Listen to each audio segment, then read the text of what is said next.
ഇപ്പോൾ എഴുത്തുകാരി KR മീര ചേരുന്നു. KR മീര, ഏറെ സങ്കടകരമായൊരു വാർത്തയാണ് നമ്മൾ ഇന്നലെ രാത്രി 10 മണിയോടുകൂടെ കേട്ടത്. മലയാളക്കരയൊട്ടാകെ സങ്കടത്തിൽ ആഴ്ന്നു നിൽക്കുന്ന നിമിഷങ്ങളാണ്. എങ്ങനെ പ്രതികരിക്കുന്നു ഈ ഒരു നിമിഷം? ഇതിനോട് കേരളം മുഴുവൻ പ്രതികരിക്കുന്ന രീതിയിൽ തന്നെ വല്ലാത്തൊരു നഷ്ടബോധത്തോടെയാണ് ഈ നിമിഷത്തെ നേരിടാൻ എനിക്ക് സാധിക്കുന്നത്. എന്നാൽ നഷ്ടബോധം ഉണ്ടോ എന്ന് ചോദിച്ചാൽ, അദ്ദേഹം ജീവിതം മുഴുവൻ ആസ്വദിച്ച കൈവരിച്ച ഓരോ മേഖലയിലും പരമാവധി സ്വന്തം വ്യക്തിമുദ്ര പതിപ്പിച്ച് ജീവിതം ആഘോഷമാക്കി, ജീവിതം ഒരു നക്ഷത്ര ശോഭയോടെ അന്നും ഇന്നും നിലനിർത്തി കടന്നു പോകുന്ന ആളാണ്.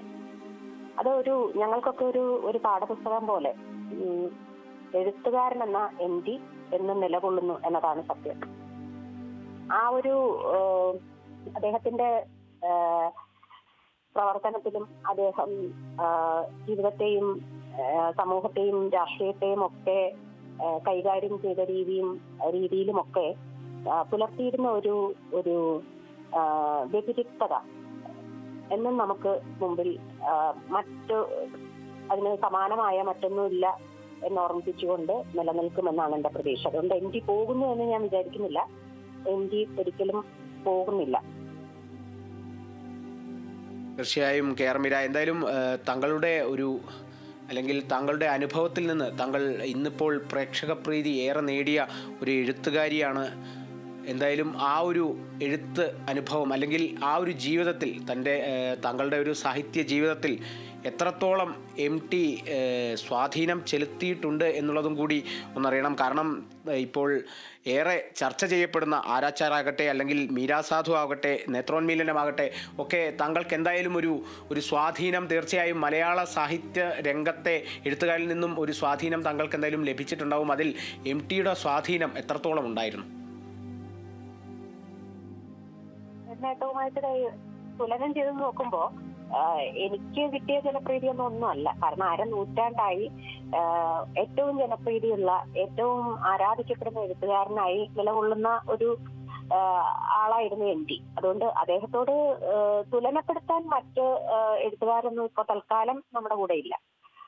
പക്ഷെ അതേസമയം ഈ ഞങ്ങളുടെ ഒരു തലമുറയെ, 70കളിൽ ജനിച്ച അല്ലെങ്കിൽ 60കളിൽ ജനിച്ച തലമുറകളെ, അത് 80കളിൽ ജനിച്ചവരെല്ലാം ഒരേപോലെ സ്വാധീനിച്ചിട്ടുള്ള സാഹിത്യ കൃതികളാണ് MT മലയാളത്തിന് സമ്മാനിച്ചിട്ടുള്ളത്. അദ്ദേഹത്തിന്റെ ഏറ്റവും വലിയ സവിശേഷത ഞാൻ ആവർത്തിച്ച് പറയുന്നു, അത് ഭാഷയിൽ പുലർത്തിയിരുന്ന നിഷ്കർഷയാണ്. ഒരു വളരെ പരിചിതമായ, വളരെ നിത്യ ജീവിതത്തിൽ നമ്മൾ ഉപയോഗിക്കുന്ന അതിസാധാരണമായ വാക്കുകൾ നിരത്തി അതിന്റെ ഒരു വിന്യാസം കൊണ്ട്, അതിന്റെ ഒരു ക്രമീകരണം കൊണ്ട് അതിശയകരമായിട്ടൊരു ഭാവപ്രപഞ്ചത്തെ സൃഷ്ടിക്കാൻ സാധിക്കുന്ന, അതിന് ശ്രദ്ധ വെച്ച എഴുത്തുകാരനായിരുന്നു MT. അത് കൈവരിക്കാൻ വളരെ പേർക്കൊന്നും സാധിച്ചിട്ടില്ല. MTയോളം അതില് സ്വയം സമർപ്പിച്ച എഴുത്തുകാരും ഒരുപക്ഷെ ഉണ്ടാവില്ല എന്ന് തോന്നുന്നു.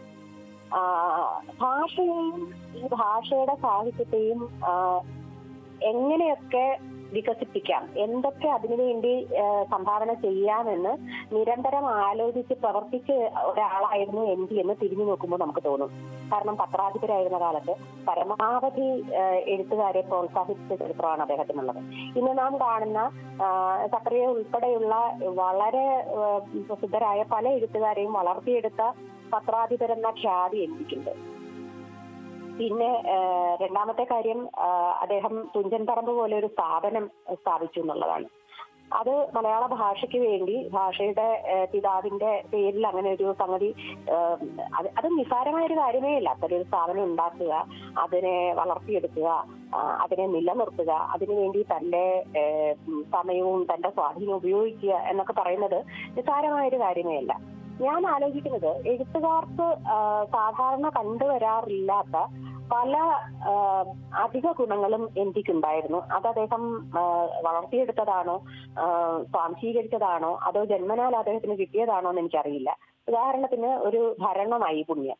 കേരള സാഹിത്യ അക്കാദമി അധ്യക്ഷൻ എന്ന നിലയിൽ, അല്ലെങ്കിൽ തുഞ്ചൻപറമ്പിന്റെ കൈകാര്യകർത്താവ് എന്ന നിലയിൽ, അതുമല്ലെങ്കിൽ ഒരു സിനിമാ സംവിധായകൻ എന്ന നിലയിൽ, ഇതിലൊക്കെ ഉണ്ടാകുന്ന ഒരു ആളുകളെ ഒന്നിച്ചു നിർത്താനും ഒരു ടീം വർക്കിലൂടെ താൻ ഉദ്ദേശിക്കുന്ന ഒരു മികവ് അല്ലെങ്കിൽ ഒരു ഫലം അതിൽ നിന്ന് ഉറപ്പാക്കാനും ഈ എഴുത്തുകാരന് എങ്ങനെ കഴിഞ്ഞു എന്നുള്ളത് ഒരു വലിയ ചോദ്യമാണ്.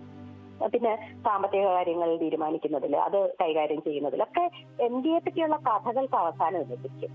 എൻ ഡി എങ്ങനെയാണ് അധികാരത്തെയും പണത്തെയും വ്യക്തിത്വത്തെയും